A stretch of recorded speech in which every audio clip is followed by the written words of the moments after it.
Hi friends, మనం సేతు విజ్ఞానం book mind power part 2 చదువుతున్నాం కదా. అది కంటిన్యూ చేసుకుందాము. సో మనము ఇప్పుడు థర్డ్ చాప్టర్ టేక్ రెస్పాన్సిబిలిటీ అంటే బాధ్యత వహించండి అనే చాప్టర్లో ఉన్నాము. సో దీనిలో మనము ఏదైతే మన రియాలిటీలోకి వచ్చిందో అది మన థాట్స్ నుంచే వచ్చింది. సో ఆ థాట్స్ ఎలా వస్తున్నాయి అంటే మనల్ని మనం హిప్నటైజ్ చేసుకుంటున్నాము. అది కరెక్ట్, ఇది అంటే మన బిలీఫ్ సిస్టమ్ ఏదైతే ఉందో దాన్నే ఎక్కువగా నమ్ముతూ అదే కరెక్ట్ అని చెప్పి మనం హిప్నటైజ్ చేసుకుంటున్నాము అని చెప్పి చెప్తూ ఉన్నారు. సో దీనిలో ఒక సెక్షన్ రెస్పాన్సిబిలిటీ అనమాట. కంటిన్యూ చేసుకుందాము. మీ జీవితంలో చోటు చేసుకునే అన్ని సంఘటనలకు మీరు బాధ్యత వహిస్తే అది మీ యొక్క లక్ష్య సాధనకు మరియు ఆశయ సాధనకు చాలా అద్భుతంగా తోడ్పడుతుంది. మీ జీవితంలోని మంచి అయినా చెడు అయినా సంఘటనల పట్ల బాధ్యత వహించకపోతే బాధిత మనస్తత్వం అంటే విక్టిమ్ మైండ్ సెట్ మిమ్మల్ని మరింత కృంగతీస్తుంది. మీరు శక్తిహీనులవుతారు. బాహ్య పరిస్థితుల వలన ఈ దుఃఖాన్ని బాధను అనుభవిస్తున్నామని మీరు భ్రమపడుతూ ఉంటారు. జీవితంలో సంభవించే అన్ని సంఘటనలను మీ నియంత్రణలోకి తీసుకోవాలంటే మీ జీవితంలోని అన్ని సంఘటనల పట్ల పూర్తి బాధ్యత తీసుకోవాల్సి ఉంటుంది. సో మన ప్రతిరోజు మనం ఏదైతే ఎదురవుతూ ఉంటుందో అది మంచిదైనా చెడుదైనా ఏదైనా సరే అది మన వల్లే వచ్చింది అని చెప్పి మనం కనుక రెస్పాన్సిబిలిటీ తీసుకుంటే మనం దానిలో విక్టిమ్ మైండ్ సెట్ ఉండదు, అంటే పక్కన వాళ్ళు బాధ పెట్టారు అనే మైండ్ సెట్ ఉండదు అని చెప్పి చెప్తున్నారు. జీవితానుభవాలను జీవిత సంఘటనలను ఎలా నియంత్రించగలుగుతారు? మీ యొక్క ఆలోచన ధోరణిని క్షుణ్ణంగా పరిశీలన చేసి దీనిని సర్దిద్దుకోవటం ద్వారా మీలోనికి వెళ్ళి మీరు నిజాయితీగా పరీక్షించుకోండి. ఎందువల్ల ఈ సంఘటన ఎదురవుతుంది? ఎందువల్ల ఈ జీవిత అనుభవాలను ఎదుర్కొంటున్నాను? నెగటివ్గా ఉన్నానా, పాజిటివ్గా ఉన్నానా? నా వాస్తవానికి నేనే సృష్టికర్తను అనే కాన్సెప్ట్ని నేను ఎరుకతో ఆచరిస్తున్నానా, లేదా గుడ్డిగా పాత నమ్మక వ్యవస్థను అనుసరిస్తున్నానా? నేను ఈ దుస్థితికి ఎందుకు అనుభవించవలసి వస్తున్నది? దీని స్థానంలో పాజిటివ్గా ఆనందకరమైన జీవిత అనుభవాలను ఎందుకు ఆహ్వానించకూడదు? క్షుణ్ణంగా పరిశీలన చేయండి. సబ్ కాన్షియస్ లో ఇంతకాలం ఉండిపోయిన నెగిటివ్ నమ్మక వ్యవస్థను గుర్తించి దాని స్థానంలో కొత్త అనుభవాలను సృష్టించుకోవడానికి పూనుకోండి. సో మనకి ఏదైనా ఇలా నెగిటివ్ గా థాట్స్ వచ్చినప్పుడు కానీ ఏదన్నా మనం కొంచెం లోలో ఉన్నప్పుడు సో మనకి ఈ ఆలోచన ధోరణి అసలు ఎందుకు వచ్చింది, మనల్ని మనం ఒకసారి క్వశ్చన్ చేసుకోమంటున్నాను. ఈ వాస్తవానికి మనమే సృష్టికర్తలము అనేది మనం యాక్సెప్ట్ చేసి అది ఎందుకు వస్తుంది అంటే మన ఇది నమ్మక వ్యవస్థ వలన వచ్చిందా, మన థాట్స్ లో వలన వచ్చిందా, దీన్ని పాజిటివ్ గా ఎలా మార్చుకోవాలి, ఎందుకు ఆ డైరెక్షన్ లో ఆలోచించకూడదు అని చెప్పి మనల్ని మనం క్వశ్చన్ చేసుకుంటే ఆటోమేటిక్ గా మనకు కొత్త ఎక్స్పీరియన్సెస్ వస్తాయి అని చెప్పి చెప్తున్నారు.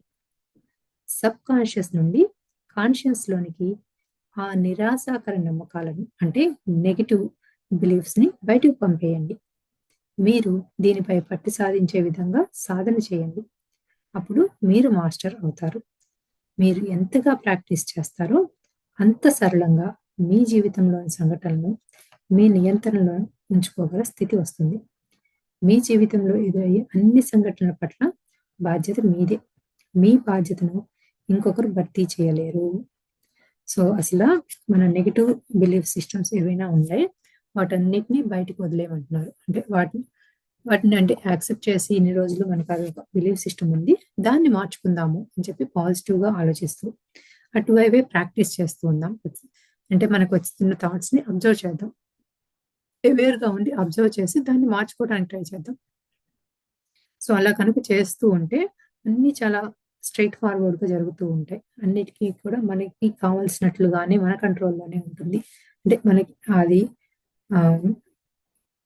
మనకి ఏదైతే మనం రోజు ఛాలెంజెస్ ఫేస్ చేస్తూ ఉంటామో వాటి రెస్పాన్సిబిలిటీ మనం తీసుకుంటూ ఉంటే కనుక మనకంతా చాలా క్లియర్ గా కనిపిస్తుంది అని చెప్పి చెప్తున్నారు. సో మన జీవితంలో జరిగే వాటన్నిటికీ రెస్పాన్సిబిలిటీ మనమే కానీ మరొక్కళ్ళు తీసుకోలేరు అని కూడా చెప్తున్నారు. Take responsibility Let go of negative emotion and negative beliefs. If you feel, I do not do it, it happened to me, you are stuck and you have to wait for something or someone outside of yourself to change. You became a victim. బాధ్యత వహించండి. మీలోని negative ఎమోషన్స్ని, negative నమ్మకాల్ని బయటకు పంపేయండి. నేను దీన్ని చేయలేదు, ఇది ఎందుకు జరిగిందో అర్థం కావటం లేదు, ఎందువలన ఈ పరిస్థితి దాపురించింది వంటి ధోరణి మీకున్నట్లయితే మీ పురోగతి లేని స్థితిలో ఇరుక్కుపోయినట్లే. బాహ్యంగా ఎవరో వచ్చి మారుస్తారని, బాహ్యంగా ఏదైనా సహాయం వస్తుందేమో అని మీరు ఎదురు చూస్తున్నారా? అయితే మీరు బాధితులుగానే మిగిలిపోతారు. కనుక మీరు బాధ్యత వహించండి. బాధ్యత అనేది మీకు స్వేచ్ఛను, ఆనందాన్ని ప్రసాదిస్తుంది. సో మనము కనుక రెస్పాన్సిబిలిటీ తీసుకోకుండా ఏంటో ఎవరో చేశారు, సర్లే ఏది జరిగితే అలా జరిగింది అని చెప్పి అంటే అలా వదిలేస్తే కనుక మనం కనుక అలా విక్టిమ్ స్టేట్లో ఉండిపోతాము. దానిలో నుంచి మనం బయటికి రావడానికి మళ్ళీ చాలా ఇబ్బంది పడతాము అని చెప్పి చెప్తున్నారు అనమాట. సో అందుకే రెస్పాన్సిబిలిటీ అంటే ఏది జరిగినా కూడా మనం ఎక్కడో ఏదో మన కర్మ కానీ మన థాట్ కానీ ఎప్పుడో ఏదో ఒకటి జరిగి ఉంటుంది అని చెప్పి మనం రెస్పాన్సిబిలిటీ తీసుకుని దాన్ని కరెక్ట్ చేసుకోవడానికి వర్క్ చేస్తే కనుక ఆటోమేటిక్గా మనకి చాలా ఫ్రీడమ్ వస్తుంది, చాలా హ్యాపీగా కూడా ఉంటాము అని చెప్పి చెప్తున్నారు. సో ఇది చదువుతుంటే ఇందాక ఒకటి గుర్తొచ్చింది. ఈ మధ్య యాక్చువల్లీ లాస్ట్ ఫ్యూ డేస్ నుంచి ఇది ఎక్కువ ఉంటున్నాను. సో అసలు మనకి ఆలోచనలు అంటే థాట్స్ ఎక్కువగా వస్తున్నాయి అంటేనే అది అసలు అహం నుంచి వచ్చింది అని చెప్పి అంటే మనకి ఫస్ట్ చాప్టర్లో కూడా ఈ బుక్లో చెప్పారు. సో దాని గురించే పొద్దున ఎవరో చెప్తున్నా కూడా వింటున్నాను. సో ఏంటి అంటే థాట్స్ ఎందుకు వస్తున్నాయి అంటే మైండ్కి ఒక పని అది థాట్స్ క్రియేట్ చేయడం కదా. మనం దాన్ని కామ్గా ఉంచుకొని ఓపెన్గా మైండ్ అంటే ప్రస్తుత క్షణంలో ఉండగలిగితే థాట్స్ అసలు అంటే రావు. అంటే థాట్స్ వచ్చినా ఇది ఎలా చేయొచ్చు కదా అని అనిపిస్తుంది అంతే. అది దానికి మళ్ళీ పర్మిటేషన్స్, కాంబినేషన్స్ అవన్నీ కూడా క్రియేట్ చేసేది మన ఈగోనే అని చెప్పి మన అహంకారం వల్లనే వస్తుంది. సో అసలు అహంకారం మన థాట్స్ ఎక్కువ వస్తున్నాయి అంటే నాకు పొద్దున వచ్చిన ఐడియా ఏంటంటే నా ఈగోని టెస్ట్ చేసుకుంటే తెలిసిపోతుంది అన్న అంటే ఈగో మీద కాన్సన్ట్రేట్ చేయాలి, ఫోకస్ చేయాలి. ఏంటి ఈగో ఎక్కడికన్నా నన్ను డైరెక్ట్ చేస్తుందా, ఏదైనా ఎక్స్పెక్టేషన్ ఉందా, అందుకనే అలా అన్ని థాట్స్ వస్తున్నాయా అనేది అది మెయిన్ సెంటర్ ఏమో అన్నట్లు అనిపించింది పొద్దున. అది జస్ట్ వాంటెడ్ టు షేర్. ఎవరిని ఏమైనా యాడ్ చేస్తారా దానికి?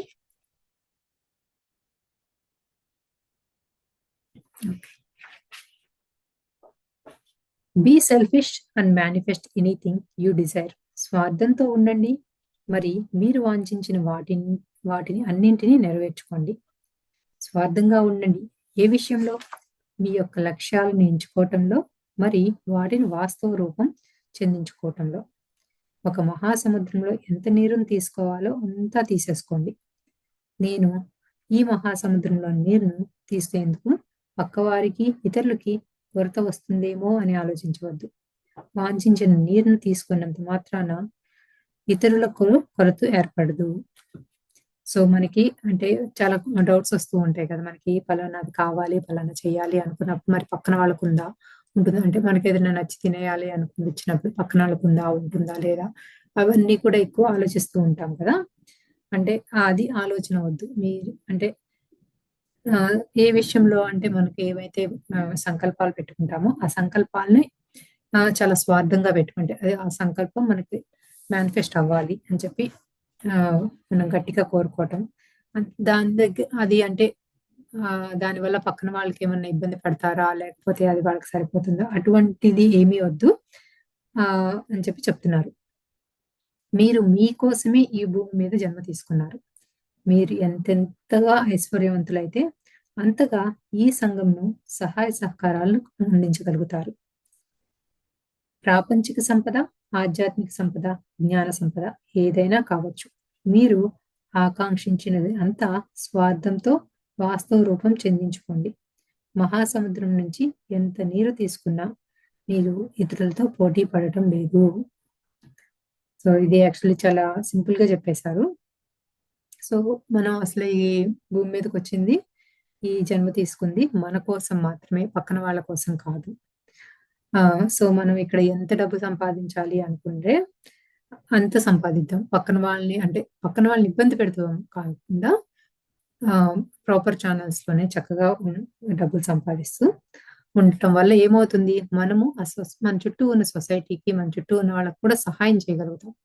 అయ్యో మనం డబ్బులు సంపాదించేసుకుంటే వాళ్ళకు ఉండదేమో అనే మైండ్ సెట్ కాకుండా, మనం ఎలా సంపాదించుకోవాలనుకుంటున్నామో అలా చక్కగా ప్రాపర్ గా సంపాదించుకుని అప్పుడు మన చుట్టూ ఉన్న సొసైటీకి, మన చుట్టూ ఉన్న మనుషులకి సాయం చేయగలుగుతాం ఎక్కువ అని చెప్తున్నారు. అది ఒక్క భౌతికంగా సంపాదన ఒకటే కాకుండా స్పిరిచువల్ గా అయినా సరే, ఏదైనా విజ్డమ్ ఏది కావాలనుకుంటే అది మనము దాని మీద చాలా సెల్ఫిష్ గా ఆలోచించి స్వార్థంతో అది మనం దాన్ని వచ్చే వరకు చూసుకోవాలి అని చెప్తున్నారు. సో అది మనకి అంటే ఇప్పుడు ఎగ్జాంపుల్ ఒక విజ్డమ్ కానీ, ఒక స్పిరిచువల్ గా పైకి ఎదగాలి అనుకున్నప్పుడు అంటే పక్కన వాళ్ళని కంటే అలా కంపేర్ చేసుకుని ఎదగటం కాకుండా మనకి ఏదైతే కావాలో, సో మనం అది నేర్చుకునేంత వరకు చాలా మందితో మాట్లాడుతూ చాలా మనకు కావాల్సిన ఇన్ఫర్మేషన్ అంతా గ్యాదర్ చేసుకుంటూ అటువైపు మనం ప్లాన్ చేసుకుంటూ అటువైపే సాగుతూ ఉండాలి మన జీవనం అని చెప్తున్నారు. ఇతరుల నుండి దోచుకోవద్దు, మీ యొక్క అంతరంగ ప్రపంచం నుండి సృష్టించుకోండి. సో ఇంకోటి ఏం చెప్పారు ఇక్కడ, సో పక్కన వాళ్ళు అలా చేశారు కాబట్టి మనం అలా చేద్దాము అనే కంపారిజన్స్ అలా లేకుండా మనకి ఏదైతే కావాలి, మనం ఆధ్యాత్మికంగా ఎదగాలి అనుకున్నప్పుడు మనకి ఏది కరెక్ట్ అంటే కొంతమందికి యాస్ట్రల్ హీలింగ్ అనో, లేకపోతే పూర్వజన్మలనో, లేకపోతే ఒక్కొక్కరికి ఒక్కొక్క రకమైన ఏరియాస్ లో ఇంట్రెస్ట్ ఉంటుంది. సో మనకి ఏదైతే ఇంట్రెస్ట్ ఉందో ఆ ఏరియాలో మనకు కావాల్సిన ఇన్ఫర్మేషన్ గ్యాదర్ చేద్దాము, ఆ మాస్టర్స్ తో కలుద్దాము. అంతేకాని అంటే పక్కన వాళ్ళు అలా చేశారు కాబట్టి మనము అదే డైరెక్షన్ లో వెళ్దామనో, లేకపోతే వాళ్ళకంటే ఎక్కువ మనం ఒక స్టెప్ ఎక్కువ ఉండాలని చెప్పి ఒక పోటీతత్వం కాకుండా మన ఇన్నర్ లో, మన సబ్ కాన్షియస్ మైండ్ లో మనకి ఏదైతే కావాలనుకుంటున్నామో అటువైపు ఎక్కువ వర్క్ చేద్దాము అని చెప్తున్నారు. Nature is luxurious and abundant in it's expressions. The greater reality from which nature springs is even more abundant, and within that multi-dimensional reality, no individual is ignored, forgotten, dismissed, lost, or forsaken. The tree does not have to ask for nourishment from the ground or the sun, and so everything that you need is available to you in your practical experience. ఈ మహాప్రకృతి అపారమైన సంపదను, ఐశ్వర్యాన్ని అనేక రూపాల్లో ప్రకటన చేస్తూనే ఉంటుంది. గొప్ప వాస్తవం ఏంటంటే అపరిమితంగా ఇవ్వటానికి ఆ మహా సంస్కృతి సంసిద్ధంగానే ఉంది. ఆ మహాప్రకృతి అంటే ఏ యూనివర్స్, నేచరు ఎప్పుడు మనకి ఏది కావాలంటే అది అన్లిమిటెడ్ గా ఇస్తూనే ఉంటుంది అని. ఇక్కడ ఎవ్వరికీ కొరత లేదు. మల్టీ డైమెన్షనల్ అనుభూతిలో ఏ వ్యక్తి కూడా నిర్లక్ష్యం చేయబడడు, మర్చిపోబడడు, పోగొట్టుకోబడడు, తృణీకరించబడడు, విస్మరించబడడు. ప్రతి మనిషిని, ప్రతి ప్రాణిని ఈ మహాప్రకృతి సంరక్షిస్తూనే ఉంటుంది. సో ఈ యూనివర్స్ ఈ మనకి ప్రతి ఒక్కళ్ళము ఈ భూమి మీద ఉన్న ప్రతి ఒక్కళ్ళము ఒక్కొక్కరికి ఒకళ్ళు కంపారిజన్ లేదు. అంటే ఎవ్వరూ కూడా ఫర్గాటన్ కాదు, అందరూ కూడా ఎంతో స్పెషల్. ఎవరిని కూడా యూనివర్స్ అసలు ఇగ్నోర్ చేయదు, అందరికీ హెల్ప్ చేస్తూనే ఉంటుంది, ఎవరిని డిస్మిస్ చేయదు, ఎవరి థాట్స్ ని డిస్మిస్ చేయదు. సో మనకి ఏదైతే కావాలనుకుంటామో ఈ నేచర్ మనకి అన్లిమిటెడ్ గా ఇస్తూనే ఉంటుంది. సో మనం ఏదైనా పని చేస్తున్నప్పుడు మనం పక్కనాలతో, అంటే మనం చిన్నప్పటి నుంచి కాంపిటేటివ్ మైండ్ సెట్ లో ఉండి మన బిలీఫ్ సిస్టమ్ లో ఎప్పుడు కంపేర్ చేసుకుంటూ ఉంటున్నాము. అలా కాకుండా వాళ్ళు మన పక్కన వాళ్ళు స్పెషలే, మనము స్పెషలే. అంటే ఈ కంపారిజన్స్ అవసరం లేదు. ఎవరి స్పెషల్ ఒకరికొకరు సాయం చేసుకుంటూ వన్నెస్ లో కనుక కంటిన్యూ, వన్నెస్ అనేది నేర్చుకుని మనందరము ఒకే ఫ్యామిలీ, ఒక వన్నెస్ కనుక మనం ఆ పద్ధతిలో వెళ్తూ ఉంటే ఈ మన యూనివర్స్ మనందరికీ కూడా ఎంతో హెల్ప్ చేస్తుంది అని చెప్తున్నారు. ప్రతి మనిషిని, ప్రతి ప్రాణిని ఈ మహాప్రకృతి సంరక్షిస్తూనే ఉంటుంది. నేను కరెక్ట్ చేశాను కాబట్టి నన్ను రక్షిస్తుంది, వాళ్ళు సరిగ్గా చేయలేదు కాబట్టి వాళ్ళు రక్షించదు అనే కాన్సెప్ట్ లేదు. అందరూ కూడా ఈక్వలే ఈ యూనివర్స్కి అని చెప్తున్నారు. ఒక వృక్షం, ఒక చెట్టు తన ఆహారం కోసం భూమి నుంచి మరి సూర్యుడి నుంచి అడుక్కోవాల్సిన అవసరం లేదు. అన్నీ సమృద్ధిగా సిద్ధపరిచి ఉన్నాయి. మీకు అవసరమైన వనరులు, సంపదలు అన్నీ మీ యొక్క అనుభవంలోనికి రావటానికి సిద్ధపరిచి ఉన్నాయి. Seek with in your self. అన్నింటినీ మీ లోపలే వెతకండి. మహాసముద్రంలోని నీరుని తెచ్చుకోండి. ఇతరులు తెచ్చుకున్న నీటిని లాక్కోవటం కానీ దోచుకోవటం కానీ ఎందుకు? అసలు ఒక సింపుల్ సెంటెన్స్ లో భలే చెప్పేశారు. సో మనల్ని seek within ourselves అని చెప్తున్నారు. అంటే మన ప్రతిదీ మన లోపలే వెతుక్కోవాలి అని చెప్తున్నారు. మనకి ఏదైతే కావాలో అది మన లోపలే, ఇన్నర్ లోనే, సబ్ కాన్షియస్ లోనే మొత్తం ఉంది. అది దాంతో మనం కనెక్ట్ అయ్యింది. మనకి ఏది కావాలో దాన్ని కనుక థాట్స్ రూపంలో పెట్టుకుంటే ఆటోమేటిక్ గా వస్తుంది. సో మనం పక్కన వాళ్ళ నుంచి లాక్కోవాల్సింది, దోచుకోవాల్సింది ఏమీ లేదు అని చెప్తున్నారు. ఎవరిని యాడ్ చేస్తారా?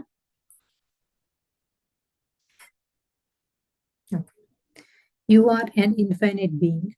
Infinite wealth and abundance are within you. You don't have to go out there. మీ అనంతతత్వం, మీరందరూ అనంతతత్వం కలవారు. అనంతమైన సంపద, సమృద్ధి మీ అంతరంగంలోనే ఉన్నాయి. బాహ్యంగా వాటి కోసం వెదకనవసరం లేదు. ఊహాశక్తి ద్వారా మీరు ఆకాంక్షించిన వాటన్నింటినీ సృష్టించుకోండి. అది మీ బాధ్యత. సో మనలోనే ఇంత అనంతతత్వం ఉంది. అనంతమైన సమృద్ధి అంటే సంపద మొత్తం అంతా మన ఇన్నర్లోనే ఉంది. మనం దాన్ని మనం బయట ప్రపంచంలో అక్కడ ఉంది, ఇది ఇక్కడ ఉంది, లేకపోతే ఈ మాస్టర్ అక్కడ ఉన్నారు, లేకపోతే ఇక్కడ మంచి ఉద్యోగం ఉంది అంటే ఉద్యోగం అనేది దానికి ఫిజికల్ గా ఒక ఏరియా ఉంటుంది. కానీ మన ఇన్నర్ లో మనకి ఏది కావాలి అనేది మనకి స్పష్టంగా తెలిస్తే ఆటోమేటిక్ గా మన చుట్టూ ఉన్న మేనిఫెస్ట్ అయిపోతూ ఉంటాయి అన్నమాట. సో మనకి ఏదైతే ఇన్నర్ లో మనం గట్టిగా స్ట్రాంగ్ గా మెయిన్ మనకు కావాల్సింది ఏంటి అంటే క్లారిటీ. మనకి ఏది కావాలి అనే ఒక క్లారిటీ కనుక్కుంటే ఆటోమేటిక్ గా మన చుట్టూ ఉన్న పరిసరాలు, పరిస్థితులు కూడా దాన్ని మనం అచీవ్ చేయడానికి ఆటోమేటిక్ గా ఫాల్స్ ఇన్ ప్లేస్ అని చెప్తున్నారు. ఊహాశక్తి ద్వారా మీరు ఆకాంక్షించిన వాటిని అన్నింటినీ సృష్టించుకోవచ్చు. మన విజువలైజేషన్ లోనే ఆటోమేటిక్ గా మనకు కావాల్సినవన్నీ మేనిఫెస్ట్ చేసుకోవచ్చు అని. అది మన బాధ్యత. సో ఇదంతా కూడా రెస్పాన్సిబిలిటీ అనే సెక్షన్ లో ఈ చాప్టర్ లో చెప్పారనమాట. సో నెక్స్ట్ దీనికి ఆ రెస్పాన్సిబిలిటీ తీసుకున్న తర్వాత నెక్స్ట్ సెక్షన్ వచ్చి సాధన చేయండి. సో దీనిలో కొన్ని ఎక్సర్సైజెస్ కూడా చెప్పారు, అవి కూడా చూద్దాము. Just will it and it is possible for every one of you because you are infinite and therefore have infinite willpower. So మనందరికీ కూడా అనంతమైన విల్ పవర్ ఉందంట. అంటే మనందరము కూడా ఎంతో అంటే అనంతమైన శక్తి ఉన్న వాళ్ళు. మనకి ఏదైతే చేయాలని ఉందో మన అంత స్ట్రాంగ్ గా విల్ పవర్ ఉంటుంది అని చెప్తున్నారు. You try it and you succeed once. When you succeed once, then you know that you can try it again. When you succeed, you can try it again. When you succeed twice, the second time is Easter. The third time is yet easier than the first two, etc. The more you do it, the easier it gets. This leads to complete control and freedom. ఇలా ఇచ్చను కలిగి ఉండండి చాలు. మీలో అనంతమైన ఇచ్ఛాశక్తి ఉంది. మీరు అనంతమైన శక్తి కలవారు కనుక మీలో ప్రతి ఒక్కరికి అన్నీ సాధ్యమే. మీరు ప్రయత్నం చేస్తే ఒక్కసారి విజయం పొందుతారు. ఒకసారి విజయం సాధిస్తే మళ్ళీ ప్రయత్నించవచ్చు అనే విషయం తెలిసిపోతుంది. 2 సార్లు విజయం సాధిస్తే రెండో ప్రయత్నం చాలా సులభంగా జరుగుతుంది. 2 సార్లు కంటే 3వ సారి మరింత సులభంగా ఉంటుంది. మీకు అంతగా సులభం అవుతూ ఉంటుంది. విజయం అనేది మీ కంట్రోల్లోకి వస్తుంది. Practice more and more. Try it again and again. సాధన చేయండి, మళ్ళీ మళ్ళీ ప్రయత్నించండి. పూర్తి బాధ్యత తీసుకోండి. సో ఇందులో ఈ సాధన చేయండి అనే దానిలో ఏం చెప్తున్నారు అంటే సో మనకి ఏదైతే ఉందో దాన్ని విల్ పవర్ చాలా స్ట్రాంగ్ గా మనకి కావాలి అని చెప్పి గట్టిగా అనుకోవాలన్నమాట. ఫస్ట్ ఏమో మనకి క్లారిటీ కావాలి, ఏం కావాలి అని. సో మనకి ఆ క్లారిటీ వచ్చిన తర్వాత అది మనకి ఎట్టి పరిస్థితుల్లో అది మనకు కావాల్సినట్టు చేసుకోవాలి అనే ఒక విల్ పవర్ ఉండాలి. అంటే మనకి ఏదైనా అప్స్ అండ్ డౌన్స్ వస్తూనే ఉంటాయి. హడల్స్ వచ్చినప్పుడు ఇట్స్ ఓకేలే అని వదిలేయకుండా మన విల్ పవర్ చాలా స్ట్రాంగ్ గా పెట్టుకోవాలి. సో పెట్టుకున్న తర్వాత మనం దాని వైపుకి ప్రయత్నం చేస్తూనే ఉండాలి. సో చాలా ప్రయత్నాలు చేసిన తర్వాత ఒక్కొక్కసారి ఫెయిల్యూర్స్ ఉంటాయి, ఒక్కొక్కసారి సక్సెస్ ఉంటాయి. ఒక్కసారి కనుక సక్సెస్ టేస్ట్ చూస్తే ఓ ఇంతేనా ఇలా అందులో ఉన్న సక్సెస్ లో ఉన్న ఆహ్లాదాన్ని చూసిన తర్వాత మళ్ళీ రెండోసారి చేయాలనిపిస్తుంది. సో రెండోసారి కూడా మనం సక్సీడ్ అయిన తర్వాత కొన్ని ఫెయిల్యూర్స్ వచ్చినా కూడా ఇన్ బిట్వీన్ మళ్ళీ సెకండ్ టైం సక్సెస్ వచ్చినప్పుడు ఫస్ట్ టైం నుంచి కొన్ని మనం లెసన్స్ నేర్చుకుంటాము. ఆ లెసన్స్ నేర్చుకుని దాన్ని సెకండ్ టైం అప్లై చేసినప్పుడు అది సెకండ్ టైం కాస్త ఈజీ అవుతుంది. సో సెకండ్ టైం తర్వాత third time or fourth time అలా మళ్ళీ మళ్ళీ ట్రై చేస్తూ ఉంటే మనం లెసన్స్ నేర్చుకుంటూ ఉంటాము. దానికోసం ఎలా కష్టపడాలి అనేది తెలుస్తుంది. మనం ఎస్పెషల్లీ మనకు కావాల్సిన విల్ పవర్ ఎలా ఉండాలి, మన విజువలైజేషన్ ఎలా ఉండాలి, దాని టువర్డ్స్ మన సంకల్పాలు ఎలా మనం వర్కౌట్ చేయాలి అనేది మనకి కాస్త ఎక్కువగా తెలుస్తూ ఉంటుంది. అది అటువైపు మనం అనుకున్నది సాధించడం కొంచెం సులభం అవుతూ ఉంటుంది అని చెప్పి చెప్తున్నారు. సో ఇది మనం అనుకున్నది సాధించాలి అంటే ఏం చేయాలి అంటే సాధన సాధన చేస్తూనే ఉండాలి. ఎప్పుడు చేస్తూనే ఉండాలి.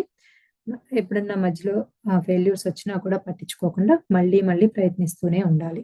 అది సక్సెస్ అయినా ఫెయిల్యూర్ అయినా కూడా దానికి రెస్పాన్సిబిలిటీ కూడా మనమే తీసుకోవాలి అని చెప్పి చెప్తున్నారు. మీరు ఏది ఫీల్ అవుతున్నారు, ఏ ఎమోషన్స్ కలిగి ఉంటున్నారు, ఏ ఆలోచనలు కలిగి ఉంటున్నారో వాటన్నింటికి మీరే బాధ్యత వహించాల్సి ఉంటుంది. సో ఒక్కసారి అంటే ఏదైనా పాజిటివ్ గా రాగానే లేకపోతే ఎప్పుడన్నా చాలా ఈజీగా దొరకగానే మనలో ఒక రకమైన గర్వం వస్తుంది. సో ఆ గర్వంలో ఆ ఎమోషన్స్ లో ఉన్నప్పుడు మళ్ళీ ఏ ఆలోచనలు వస్తున్నాయి అనే వాటిని మళ్ళీ మనం అవేర్గా ఉండి దాని నుంచి వచ్చే కాన్సిక్వెన్సెస్ కూడా మనమే రెస్పాన్సిబిలిటీని తీసుకోవాలి అని చెప్పి చెప్తున్నారు. You think ill and you become ill. You think lack and you attract lackness. Take responsibility for your thinking ill and lack. You can turn them off and change them. Now you can think health and abundance. జబ్బు గురించి ఆలోచిస్తూ ఉంటే మీరు జబ్బు గురి అవుతారు. కొరత గురించి ఆలోచిస్తూ ఉంటే మీరు కొరతను ఆకర్షిస్తూ ఉంటారు. కొరత జబ్బు గురించి ఆలోచించే ధోరణికి మీరు బాధ్యత వహించండి. ఆ ధోరణిని మీరు ఆపివేయవచ్చు. వాటి స్థానంలో ఆరోగ్యం, ఐశ్వర్యం గురించి ఆలోచించండి. పాజిటివ్ అయినా నెగిటివ్ అయినా మీరే బాధ్యత వహించండి. సో ఏది అయినా జరిగినా అంటే పాజిటివ్ జరిగినా నెగిటివ్ జరిగినా అది మన థాట్స్ లోనే మన ఆలోచన నుంచి వచ్చింది పుట్టింది అని చెప్పి మనం అర్థం చేసుకోవాలి. ఒకసారి అది అర్థమైన తర్వాత మనకి ఏదైనా జరిగినా అది మన థాట్స్ ద్వారానే వచ్చింది అనే రియలైజేషన్ తో పాటు మనం దానికి రెస్పాన్సిబిలిటీ తీసుకోవాలి. రెస్పాన్సిబిలిటీ ఎప్పుడు తీసుకుంటాము, అది అసలు థాట్ ఎందుకు వచ్చింది అనేది మనం ఫస్ట్ రియలైజ్ అయినప్పుడు. అంటే అక్కడ ఏదో అరిషడ్ వర్గాలు కానీ ఇంకా ఏదో దేని వల్లనో మనకి మోస్ట్లీ అరిషడ్ వర్గాలు అయి ఉండొచ్చు, లేదా ఎక్స్పెక్టేషన్స్ అయి ఉండొచ్చు, లేదా గిల్ట్ అయి ఉండొచ్చు, లేదా ఇంకా ఏదైనా అయి ఉండొచ్చు. రీజనింగ్ ఏదైనా అది ఏంటి అనేది అర్థం చేసుకుని దాన్ని మనం పాజిటివ్ గా ఆలోచించడం మొదలు పెట్టాలి. అంటే ఆ వన్నెస్ లో కానీ లేకపోతే మన అది నెగిటివ్ గా జరిగింది అని కాకుండా అది పాజిటివ్ గా ఎలా స్పిన్ చేసుకోవాలి అని ఆలోచిస్తూ అటు మన థాట్స్ ని మార్చుకుంటూ మన నెగిటివ్ థాట్స్ లో మనమే రెస్పాన్సిబుల్ అని చెప్పి దాన్ని పాజిటివ్ గా టర్న్ చేసుకుంటే ఆటోమేటిక్ గా మనకి కావాల్సినవన్నీ ప్రాక్టీస్ మీద వస్తూ ఉంటాయి అని చెప్పి చెప్తున్నారు. స్వప్న గారు, క్వశ్చన్ హియర్. చెప్పండి. వినిపిస్తుందా మీకు? వినిపిస్తుంది యా సార్, చెప్పండి. యా అది అంటే ఐ మీన్ నా ఎక్స్పీరియన్స్ చెప్తున్నాను. మనం ఎంత ట్రై చేసినా పాజిటివ్ నుంచి నెగిటివ్ నుంచి పాజిటివ్కి వెళ్ళలేకపోతున్నాం అనుకోండి. బికాస్ మన మైండ్ ఇంకా కంటిన్యూస్ గా అలాగే థాట్స్ లో ఉంది అనుకోండి. సో దానికి ఇంకా సాధన అంటే ఇంకా మెడిటేషన్ ఒకటేనా? I mean even though if you try to be meditation అనేది పాజిటివ్. అది మనకి విల్ పవర్ ఉండాలి సబ్జా అక్కడ. సో అసలు మనకి మెయిన్ ఏంటి, దాని మూలం ఏంటి అనేది తెలుసుకోవాలి. మనకు అక్కడ ఏంటి ఎక్స్పెక్టేషన్ ఏంటి, ఏం కావాలి అక్కడ. సో దాన్ని అందుకండి అనలైజ్ చేసుకోవాలి. అన్ని సిచ్యువేషన్ లో మనకి మూలం తెలియదు కదా స్వప్న గారు. సపోజ్ వస్తుంది ఒక వస్తుంది ఏమన్నారు? సబ్జా నాకు తెలిసి. అంటే ప్రతి దానికి మూలం మనల్ని మనం అనలైజ్ చేసుకుంటూ ఉండాలి.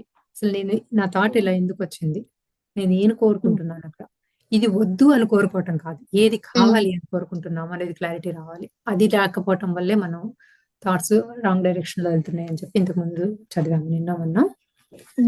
క్లారిటీ ఓకే, చాలా మేబీ ఇంపార్టెంట్ అని చెప్తున్నారు. అది ఇంప్లిమెంట్ చేయడం రావట్లేదేమో అందుకే probably. అంటే మీకు ఏదైనా థాట్ వచ్చినప్పుడు ఇబ్బంది, ఒక నెగిటివ్ థాట్ కానీ చాలా ఇబ్బంది పెట్టే థాట్ కానీ వచ్చినప్పుడు మీరు ఏం చేస్తారంటే అక్కడే ఆ థాట్ ఎందుకు వచ్చింది, సో దీని నుంచి నేను ఏం కావాలనుకున్నా, ఫర్ ఎగ్జాంపుల్ పక్కన వాళ్ళు మనల్ని ఇబ్బంది పెట్టారు అనుకుందాం. అది నాకు ఇబ్బందిగా ఎందుకు అనిపిస్తోంది, నాకు అక్కడి నుంచి ఏం కావాలి. ఒకవేళ వాళ్ళు నన్ను తిట్టారు అనుకుందాం, వాళ్ళు తిట్టింది నాకు ఎందుకు ఇబ్బంది అయింది. నేను అంటే ఫర్ ఎగ్జాంపుల్ నువ్వు చేయాల్సిన పని చేయలేదన్నా ఏదో అన్నారనుకోండి. సో నిజంగా ఆ పని నేను చేయలేదా అంటే, సో అది అనలైజ్ చేసుకోండి. మీరు మనస్ఫూర్తిగా ఆ పని చక్కగా చేసుంటే అది వాళ్ళు ఒకవేళ మనం తిట్టినా కూడా అది మనకి నిజంగా అది మనకు టచ్ అవుతుంది. ఒకవేళ అది మనకు టచ్ అయ్యి అంటే అది అట్లీస్ట్ నా ఎక్స్పీరియన్స్, ఒకవేళ నిజంగా నేను పని చేసి వాళ్ళు తిట్టినప్పుడు అది నాకు టచ్ అయింది అంటే నేను వాళ్ళ సైడ్ నుంచి ఆలోచిస్తాను. Maybe they are going through something, వాళ్ళకి ఎక్కడో వేరే స్ట్రెస్ ఉంది, ఆ స్ట్రెస్ నా మీద వెంట్ చేస్తున్నారు, ఇలా నా మీద చూపిస్తున్నారేమో అనేది ఇంకో యాంగిల్లో చూస్తాను. ఒకవేళ నేను ఒక్కొక్కసారి నా గర్వం వల్ల అహంకారం వల్ల నేనే ఆ పని ఏదో చేసేయాలి కాబట్టి చేసి అక్కడ పెట్టేసినప్పుడు అది ప్రాపర్గా రాకపోవచ్చు. సో అప్పుడు ఐ టేక్ రెస్పాన్సిబిలిటీ. నేను ఆ రోజు చేయలేదు కాబట్టి వాళ్ళు నన్ను తిట్టారు, so I accept that. So just an example. Okay, అంటే అది పక్కన వాళ్ళు ఎస్పెషల్లీ ఫ్యామిలీ మెంబర్స్ కోపం వచ్చి వెంట్ చేయడం అనేది చాలా ఎక్కువ చూస్తూ ఉంటాము. అది కూడా మన థాట్స్ లోనే ఉంది అనేది అనిపిస్తుంది. అంటే ఎందుకంటే మన థాట్ అయ్యో పాప ఇట్స్ ఓకేలే వాళ్ళు ఏదో అనుకున్నారు దాన్ని అక్కడితో వదిలేకుండా మనం దాన్ని సీరియస్ గా పట్టుకుంటున్నాము అంటే అది కూడా మన థాట్స్ లోనే ఉంది. ఓకే, అంటే బేసికల్ ఇది ఐ మీన్ ఎగ్జాంపుల్స్ అది అర్థమైంది. నేను మిగతా వాళ్ళ గురించి if we are having some unlimited beliefs ఉన్నాయి అనుకోండి, అలాంటి వాటిని ఎలా చేస్తాము, అలాంటి వాటి నుంచి ఎలా బయటపడతాము. ఆ బిలీఫ్ సిస్టమ్ అది కరెక్ట్ అయినా అది మీకు వర్తిస్తుందా అనేది కూడా చూడండి. అంటే చిన్నప్పటి నుంచి కొన్ని బిలీఫ్ సిస్టమ్స్ ఉంటాయి మనకి. మొదటి నుంచి వాళ్ళు పొద్దున్న ఏదో చదువుతుంటే వింటుంటే అనుకున్నాను చిన్నప్పటి నుంచి చదువు చదువు చదువు అసలు వేరే ఏం లేదు. ఎందుకంటే ఇక్కడ 10th క్లాస్ పాస్ అయితేనే ఇంటర్లో క్లాస్ నెక్స్ట్ నీకు సీట్ వస్తుంది, ఇంటర్లోనే మంచి మార్క్స్ వస్తేనే ఇంజనీరింగ్ లోనో డిగ్రీలోనో సీట్ అంతే వస్తుంది, కదా, అలాగే ఆ తర్వాత చెప్తాము. జాబ్ రావాలంటే నెక్స్ట్ మనం ఒక రేస్ లో పరిగెడుతూ ఎప్పటికప్పుడు అలానే ఉన్నాం. అది మన బిలీఫ్ సిస్టమ్, మనకి అది మనం అలా ఎగ్జాక్ట్లీ తెలియదు. మనం కూడా మన పిల్లలకి అంతే చెప్పాం. అదే చెప్తాం. అవును. సో అది ఇప్పుడు రాంగ్ అని తెలుస్తోంది. అంటే ఎందుకంటే మనం 30 ఇయర్స్ 40 ఇయర్స్ ఒక లైఫ్ లో ఒక పాత్ లోకి వచ్చిన తర్వాత మనం ఇప్పుడు ఓకే మనం ఆనందం అనేది డబ్బులోనో చదువులోనో లేదు, మనతో మనం టైం స్పెండ్ చేయటంలోనే తెలుస్తోంది. కాబట్టి ఇప్పుడు అట్లీస్ట్ మనం ఇప్పుడు చేయగలిగింది ఏంటి, మన చుట్టూ ఉన్న మన పిల్లలకో లేకపోతే మనకు తెలిసిన వాళ్ళకో ఉన్న సిచ్యువేషన్ లో మనం ఎప్పుడైనా సరే ఓకే పెద్ద ఇల్లు పెద్ద కారు పెద్ద ఈ వస్తువుల చుట్టూ కాకుండా మన సమయాన్ని మనం ఎలా స్పెండ్ చేయగలము అనేది చూసుకోవచ్చు. సో అంటే మా బిలీఫ్ సిస్టమ్ అంటే ఇప్పుడు దాకా అదే కరెక్ట్ అని తెలుస్తోంది, ఇప్పుడు కరెక్ట్ కాదు అనేది మనకు ఐడియా వస్తుంది. కాబట్టి ఆ బిలీఫ్ సిస్టమ్ నుంచి బయటికి రావటం ఇంకా అయ్యో మార్కులు రాగానే లేకపోతే ఆఫీస్ లో జాబ్ పోగానే అయ్యో అని కుంగిపోవటం కామన్. ఎందుకంటే మన బిలీఫ్ సిస్టమ్ ఉంది, అమ్మో జాబ్ లేకపోతే ఎలాగ రేపు బతకలేము అనే భయం. సో అది నెమ్మదిగా ఏంటంటే అందులోంచి డబ్బు అనేది మనకి కరెక్ట్ కాదు అనేసి బయటపడాలి. కావాలి కానీ అదే జీవితం కాదు. కాదు. అది ఎగ్జాక్ట్లీ. తెలుసు. యాహ్! సో, అది బిలీఫ్ సిస్టమ్‌లో అది కరెక్టా? కాదా? అది ఇప్పుడు నాకు వర్తిస్తుందా? లేదా? అనేది కొంచెం అనలైజ్ చేసుకుంటే కనుక మనకే క్లారిటీ వస్తుంది అని. Okay. Okay. Got it. Thank you. ఇంకెవరైనా ఏమైనా యాడ్ చేస్తారా? నేను యాడ్ చేస్తాను స్వప్న గారు. యాహ్! తప్పకుండా బద్రి గారు. అంటే ఇప్పుడు అట్లాంటివి వస్తుంటేనండి, ఐ మీన్ జస్ట్ ఎక్స్పీరియన్స్ నుంచి ఆ థాట్ మాత్రమేనండి. మెడిటేషన్ చేసుకుంటే మాత్రం అవి చాలా వరకు తగ్గుతాయండి. The more meditate you are, then ఆ కైండ్ ఆఫ్ థాట్స్ రావు. ఎందుకంటే దెన్ యూ విల్ రియలైజ్ ఎక్కువసేపు మెడిటేషన్ చేసినప్పుడు మనకు ఏమవుతుందంటే we will know what is truth అనేది. దానికి మనం స్టిక్ అయ్యి ఉంటాం. ఓకే, ఇది ట్రూత్, ఇది నిజము, ఇది అశాశ్వతం, ఇది శాశ్వతం అని. అట్లాంటప్పుడు మనకి వస్తాయి, రావా అంటే వస్తాయండి, but they will go away. ఏంటంటే కొంచెం బాధపడినట్టు ఒక్కొక్కసారి అనిపించవచ్చు, ఒక్కొక్కసారి. అంటే నేను ఇదేంటంటే the more we meditate the less we get those kind of thoughts. It could be negativity కానీ, ఈ బాహ్యంగా స్టిక్ అవటం కానీ అవన్నీ తగ్గుతాయి డెఫినెట్గా. అది నేను చెప్పగలనండి. అది యాడ్ చేద్దాం. అది బేసిక్‌గా మెడిటేషన్‌లో ఉన్నప్పుడు ఏంటంటే, అంటే మెడిటేషన్‌లో మనకి ప్రశాంతంగా థాట్స్ మనం మైండ్‌ని కామ్ చేస్తున్నాం గదా! సో, మైండ్‌ని కామ్ చేయటం వల్ల ఏంటంటే, మనము ప్రెజెంట్ మూమెంట్‌లో ఉండటానికి నేర్చుకుంటాము కూడా యాక్చువల్లీ బయటకొచ్చిన తర్వాత. సో, పాత జరిగిపోయిన దాన్ని కానీ, ఫ్యూచర్ గురించి కానీ కొంచెం ఎక్కువ మనకున్న ఆందోళనలు తగ్గుతూ ఉంటాయి అనేది నాకనిపిస్తుంది. అంటే ఇయన్నీ అసలు అశాశ్వతమే కదా! ఈ అశాశ్వతమైన ఈ relations are also not true కదా! అది. Not only in present moment అసలు ట్రూత్ తెలుస్తుందండి. ఇయన్నీ నిజమే కదండీ! ఇప్పుడు వీటిని మనం ఈ బాహ్యంగా ఎందుకు పరిగెడతాము, ఇది కాదు గదా! అనేది ఎక్కువ స్ఫురణలోకొస్తుందండి. ఎక్కువ స్ఫురణలోకొచ్చినప్పుడు మనకి ఎందుకు అది బాధపడతాం అనేది చాలా తెలివి తక్కువగా అనిపిస్తుంది. తర్వాత స్లోగా ఐ మీన్ బాధపడటం అనేది తప్పకుండా ఒప్పుకుంటాను. మనం అక్కడ నెగెటివ్ అంటే అది కావాలి అని హరీబరీగా కాకుండా ఎట్ ద సేమ్ టైమ్ నా మైండ్ సెట్ నేనేం ఆలోచిస్తాను అంటే ఇక్కడికొచ్చింది మనం ఎక్స్‌పీరియన్స్ చేయటానికి కదా! సో, అందుకని మన చుట్టూ ఉన్నవన్నీ కూడా మనం ఎక్స్‌పీరియన్స్ చేయాలి. మన ఫ్యామిలీ మెంబర్స్‌తో టైమ్ స్పెండ్ చేయాలి. మన ఆఫీస్‌లో స్పెండ్ చేయాలి. ఫ్రెండ్స్‌తో ఇవన్నీ కూడా మనం అన్నిట్లోనూ అన్నీ చూడాలి. ఏది పక్కన పెట్టేసి ఓన్లీ స్పిరిచువలిజమో ఇదంతా అంటే ఇవన్నీ అశాశ్వతమో ఎందుకు వీటి ఎమ్మట పడటము అంటే మంచి బట్టలు వేసుకోవటం ఎక్స్‌పీరియన్స్ చేయాలి. ఆహ్, క్ కొత్త ప్లేసెస్‌కి వెళ్ళటం ఎక్స్‌పీరియన్స్ చేయాలి. అవన్నీ కూడా ఎక్స్‌పీరియన్స్ చేయాలి అనేది నా వే ఆఫ్ థింకింగ్ గూడా. అవునండి. అది ఎక్స్‌పీరియన్స్ చేయాలి, తప్పులేదు. నేను కూడా అనేదేంటంటే, శ్రీకృష్ణుడు భగవద్గీతలో చెప్పినట్టు తామరాకు మీద నీటి బొట్టులాగా ఉండాలి. అట్లా ఉంటున్నప్పుడు ఇయన్నీ బాధ గాని, నెగెటివ్ థాట్స్ ఇట్లా రావు. ఎమోషన్స్. అది. అవును. అది హ్మ్. నేననేది. సో, ఎక్స్‌పీరియన్స్ ఈజ్ కంప్లీట్‌లీ అప్పుడు అసలు వచ్చిందే ఏదో ఒకటి. ఇప్పుడు మనం ఎక్స్‌పీరియన్స్ చేద్దామని ఒకళ్ళు అనుకున్నప్పుడు చెయ్యొచ్చు. కానీ ఆ థాట్స్ వస్తున్నాయి అన్నప్పుడు మనం దేనికి బైండింగ్ అక్కర్లేదు గదా! ఇప్పుడు పరబ్రహ్మతత్వం ఎప్పుడొస్తుందండి? మన మనసును అరిషట్ వర్గాలు ఏకం అయితేనే పరబ్రహ్మతత్వం వస్తుంది. అది. అవును. బా చెప్పారు. ఓకే. నెక్స్ట్ దీనిలో వచ్చి ఒక ఎక్సర్‌సైజ్ చెప్పారు. అది ఒక్కసారి చదువుతాను. ఒక 5 లేదా 10 నిమిషాలు కేటాయించండి. సుఖాసనంలో హాయిగా కూర్చొని చేతులు 2 కలిపి కళ్ళు మూసుకోండి. శ్వాసను నెమ్మదిగా తీసుకుంటూ, నెమ్మదిగా వదిలిపెట్టండి. అలా 3 నిమిషాలు ఉండండి. శ్వాస అనేది సబ్‌కాన్షియస్ మైండ్‌కి అనుసంధానమై ఉంటుంది. కనుక శ్వాసను గమనించండి. మీరు హాయిగా కూర్చొని, కళ్ళు మూసుకొని శ్వాసను నెమ్మదిగా తీసుకుంటూ వదిలిపెట్టండి. 2 నిమిషాల తర్వాత మీ యొక్క లక్ష్యం గురించి స్మరించుకోండి. ఈ వాక్యం రూపంలో లక్ష్యం నెరవేరినట్లుగా ఉచ్చరించుకోండి. సో, చేద్దామంటారా ఇది? ఎక్కువ లేదు. ఒక 10 మినిట్సే ఇది. చేద్దామండి. మీరు ఎట్లా అంటే అట్లా చేద్దాం. ఓకే. సరే అండి అయితే. సో, అయితే నెమ్మదిగా కళ్ళజోడు ఉంటే తీసి పక్కన పెట్టేసి, ప్రశాంతంగా కళ్ళు మూసుకొని కంఫర్టబుల్‌గా కూర్చుందాం. శ్వాస మీద ధ్యాస పెడదాం.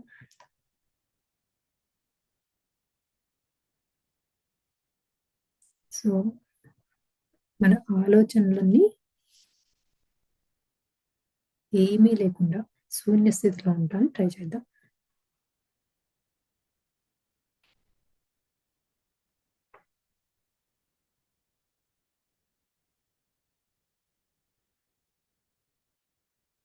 ఒక 3 నిమిషాలు శ్వాస మీద ధ్యాస పెట్టి ప్రశాంతంగా ఉందాం.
ఇప్పుడు మనకి ఏదైతే కావాలనుకుంటున్నామో ఆ లక్ష్యం ఊహించుకుందాం. అంటే అది గుర్తు తెచ్చుకుందాం. మనకి ఏదైతే లక్ష్యం జరగాలి అనుకుంటున్నామో దాని గురించి ఒకసారి ఆలోచించుకుందాం, స్మరించుకుందాం. మనకి ఏదైతే కావాలనుకుంటున్నామో దాన్ని స్మరించుకుందాం.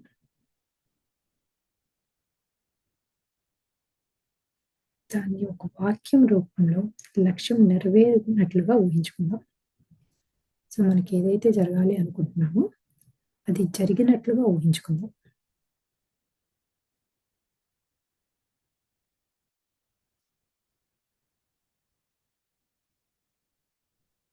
సో దానికి ఎగ్జాంపుల్ ఏం చెప్పారంటే, నా లక్ష్యం మనం ఏదైతే అనుకుంటున్నామో అది నెరవేర్చుకుంటున్నాను. నా యొక్క అంతర శక్తితో విశ్వంకు అనుసంధానమై నా లక్ష్యం నెరవేర్చుకుంటున్నాను. దీనిని ఒక నిశ్చయ వాక్యం అంటే అఫర్మేషన్గా నాలో నేనుగా ఉచ్చరించుకుంటున్నాను. సో మనకి ఏదైతే అనుకుంటున్నామో దా సెంటెన్స్ని మనకి జరిగిపోయినట్లుగా ఊహించుకుందాం. ఈ యూనివర్స్ మనకి సహాయం చేస్తున్నట్లుగా ఊహించుకుందాం.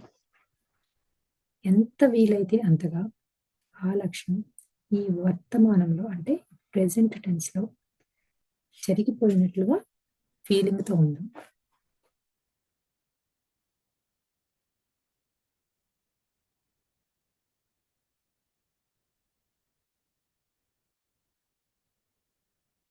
మీ యొక్క లక్ష్యం నెరవేరినట్లుగా ఆనందంతో అనుభూతి చెందండి. చాలా హుషారుగా, ఎక్సైట్మెంట్లో అది మనం అనుకున్నది జరిగిపోయినట్లుగా ఊహించుకుందాం.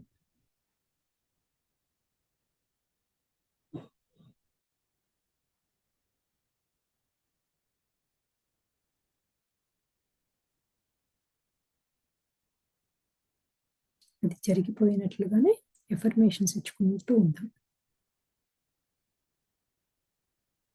ఎంతో ఫీలింగ్తో చేద్దాం ఎఫర్మేషన్స్. ఒక 5 సార్లు మనకి ఏదైతే అనుకున్నామో అది జరిగిపోయినట్లుగా ఎఫర్మేషన్స్ ఫీలింగ్తో చెప్పుకుందాం.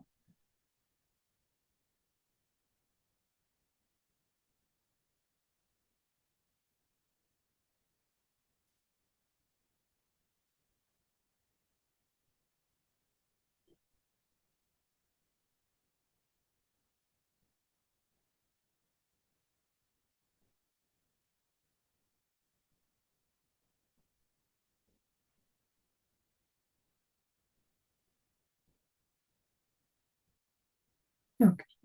ఆ ఫీలింగ్‌తోనే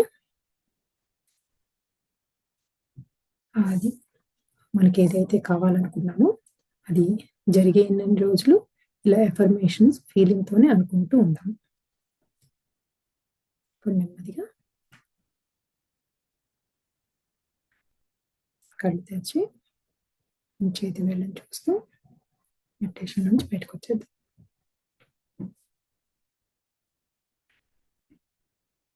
సో, ఇలా ఎఫర్మేషన్స్ ఎప్పటికప్పుడు మీకు అనుకూలంగా మార్చుకుంటూ, అదే సెంటెన్స్‌ని ఒక 10, 15 నిమిషాల పాటు ప్రతిరోజు ఉచ్చరిస్తూ ఉండండి.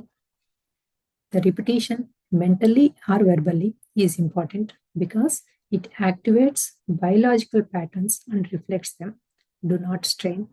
సో అదేంటంటే అది కావాలి, కావాలి, కావాలి అనే ఆతృతతో కాకుండా ఎంతో ప్రేమగా, దానితో భావనతో కనుక ఆ ఎఫర్మేషన్స్ చెప్పుకుంటూ ఉంటే దాని వల్ల ఏమవుతుంది, మనలో అది బయలాజికల్ ప్యాటర్న్స్ చేంజ్ అయ్యి అది రిఫ్లెక్ట్ చేస్తుంది అని చెప్తున్నారు.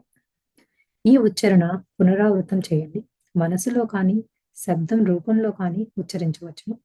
ఈ ఉచ్చారణ మీ దేహంలో జీవ సంబంధమైన పరమైన మార్పులు తీసుకుని వస్తుంది.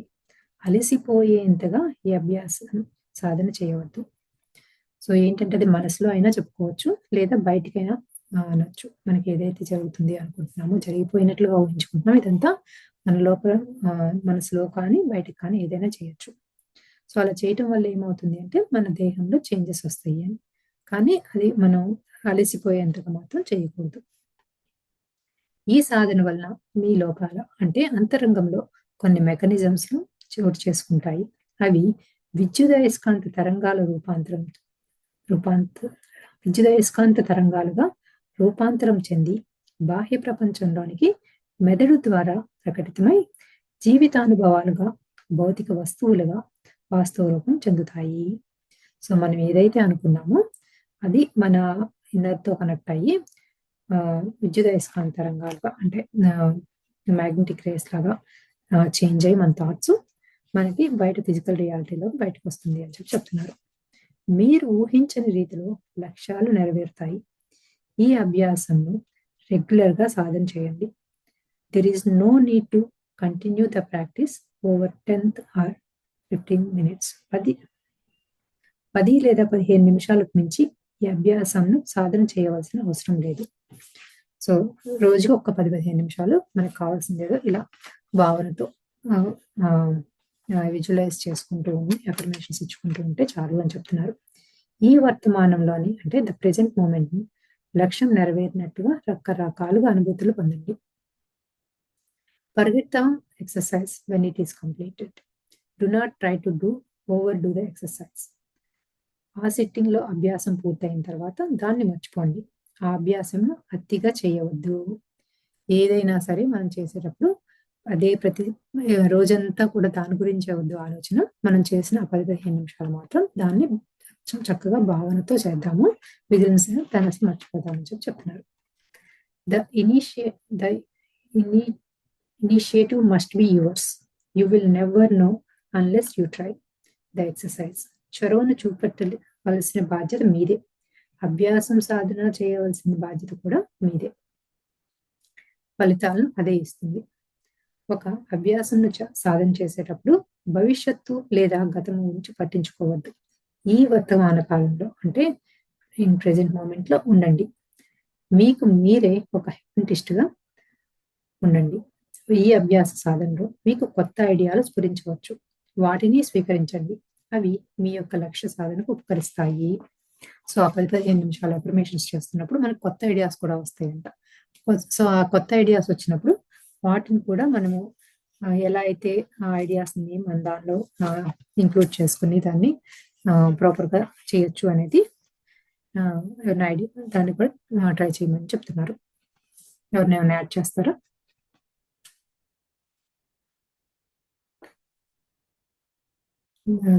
మెయిన్ దీనివల్ల ఏంటి, ఎక్సర్సైజ్ వల్ల ఏంటి అంటే ఎఫర్మేషన్స్, అందులో ఒక ఫీలింగ్, విజువలైజేషన్ ఎంత ఇంపార్టెంట్ అని చెప్తున్నారు. అలా అని ఓవర్డూ కూడా చేయొద్దు అని గుర్తు చేస్తున్నారు. ఓకే, నెక్స్ట్ వచ్చి ఏదో కొన్ని పాయింట్స్ ఉన్నాయి. ఆర్థిక సమస్యల గురించి ఇక్కడ కొన్ని పాయింట్స్ ఉన్నాయి. అన్నింటికి మీరు బాధ్యత వహిస్తారు. నిజాయితీగా పరిశీలన చేయండి. అన్ని చెడు కర్మలకు డబ్బు అనేది కారణం అవుతుంది. డబ్బు అనేది ఆధ్యాత్మిక ఎదుగుదలకు ఆటంకం కలిగిస్తుంది. ధన సంపద అనేది అక్రమ మార్గాల ద్వారా మాత్రమే సాధ్యమవుతుంది. నిజాయితీగా సంపాదించలేము. ధన సంపాదనకు ఎంతో శ్రమ పడాల్సి ఉంటుంది. ఎంతో ప్రయాసపడితే తప్ప సంపాదించలేము. సో ఇవన్నీ కొన్ని పాయింట్స్ అన్నమాట. ఇవి మనం నిజంగా ఎంతగా నమ్ముతున్నాము, మన బిలీఫ్ సిస్టమ్ వాటిల్లో ఎంత ఉంది అనేది మనల్ని మనం టెస్ట్ చేసుకోమంటున్నారు. ఈ పాయింట్స్ ఇంకా ఆల్మోస్ట్ 2 pages ఉన్నాయి. నేను జస్ట్ చదువుతూ ఉంటాను. ఎవరికి ఏమన్నా కనెక్ట్ అయితే దాని గురించి ఊరికే మనల్ని మనం క్వశ్చన్ చేసుకుందాము. ఎక్కువ ధన సంపద అంటే ఎక్కువ బాధ్యతలు నెత్తిన పడతాయి. ఎక్కువ ధనం సంపాదించగల అర్హత నాకుందో లేదో అనే సందేహం. ఎక్కువ ధనం సంపాదించగల అర్హత నాకుందో లేదో అనేది నా సందేహం. నా గతం అంత అద్భుతమైంది కాదు. నేను ఊహించని స్థాయికి ధన సంపాదన ఉండకపోవచ్చు. అదృష్టమో లేదా విధిరాతో ఉంటే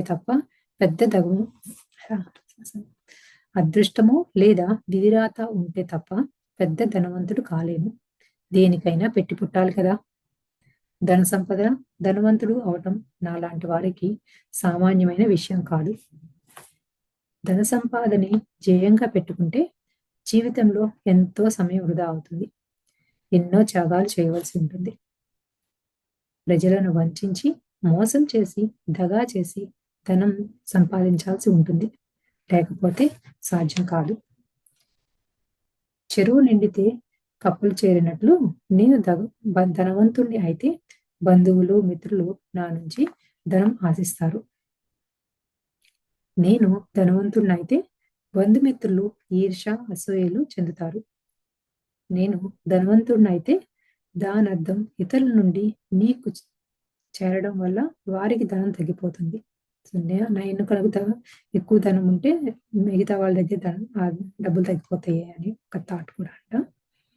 ఎక్కువ ధన సంపదను ఆశించడం దురాశ అవుతుంది. డబ్బు మరి ఫైనాన్స్ రంగాల్లో నాకు అంతటి ప్రావీణ్యం లేదు. పెరుగుట విరుగుట కొరకే అన్నట్లు నేను ఎక్కువ సంపాదిస్తే అదంతా ఏదో ఒక రోజు పోగొట్టుకోవాల్సి ఉంటుంది. ఎక్కువ డబ్బును సంపాదించాలని ఆశించి ప్రయత్నాలన్నీ విఫలమైతే నేను కోలుకోలేను.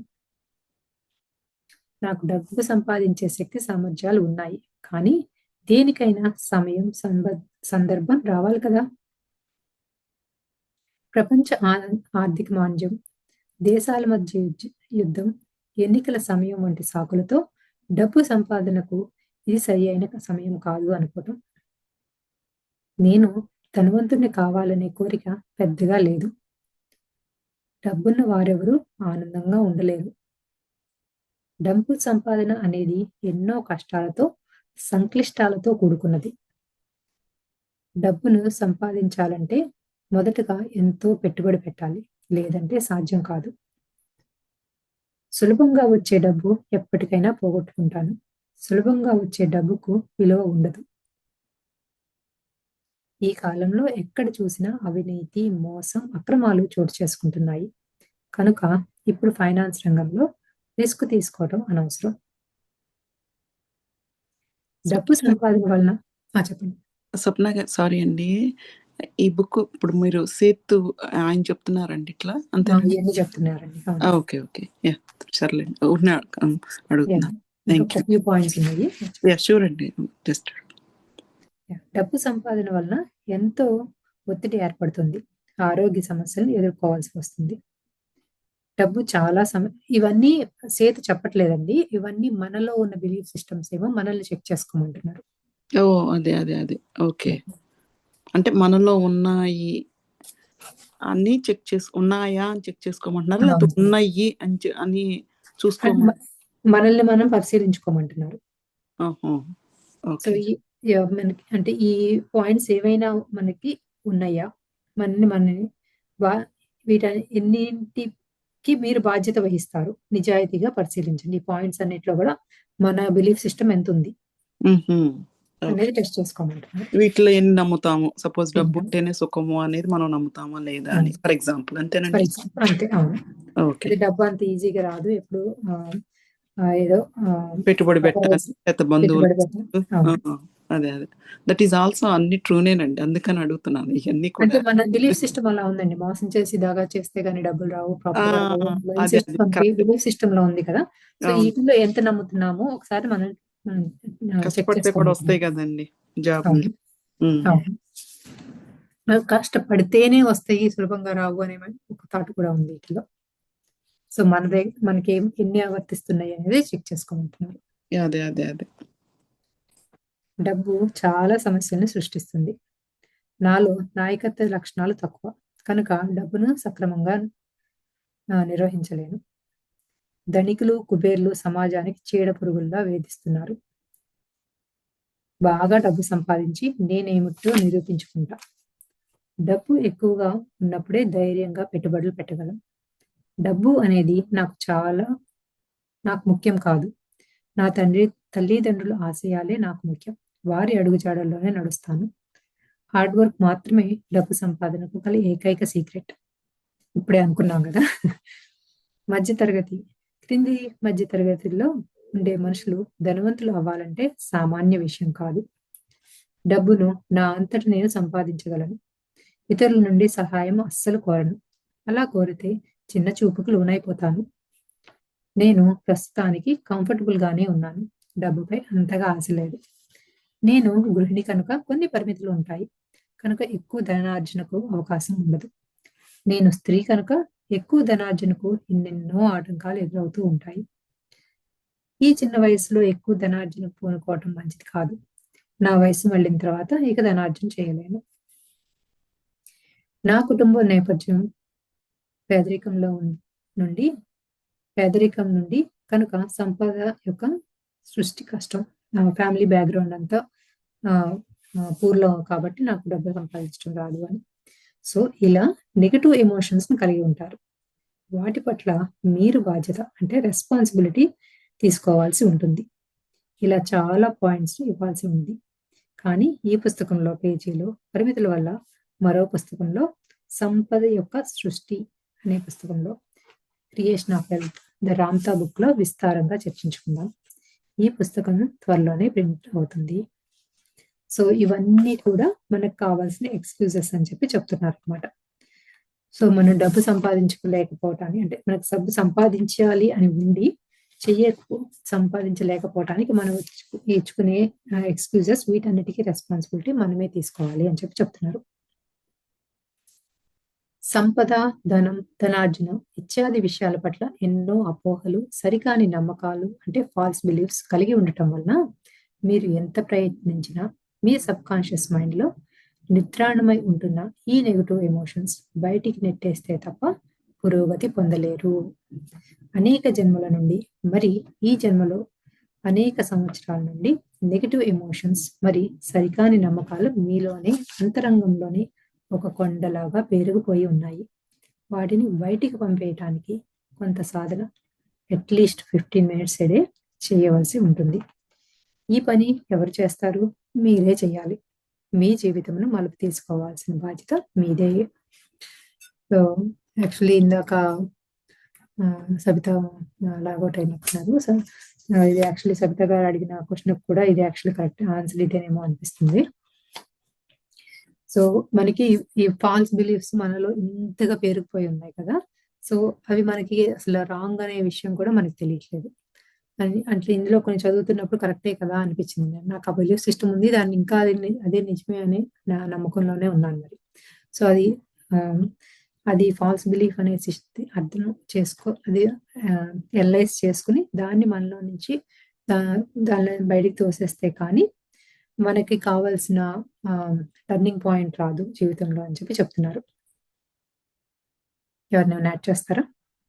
నేను ఒక క్వశ్చన్ ఇప్పుడు ఆవిడ అడుగుతున్నారు, నెగిటివ్ థాట్స్ కీప్ ఆన్ వస్తున్నాయి, ఎట్లా వాటిని ఓవర్కమ్ చేయాలి, అవి రాకుండా ఉండాలంటే అనేది.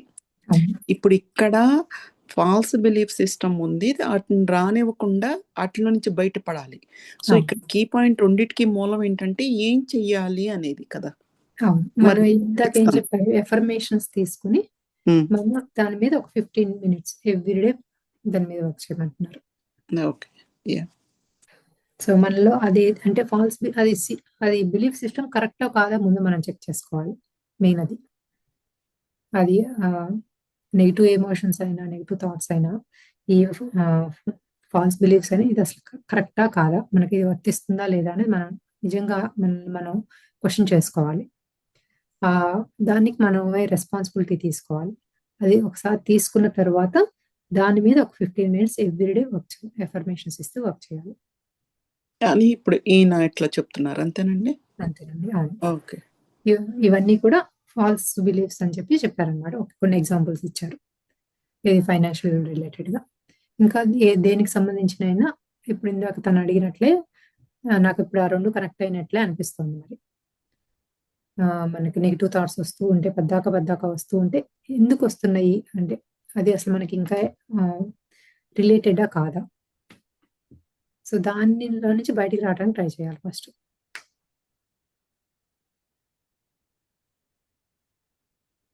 ఇంకెవరినైనా యాడ్ చేస్తారా?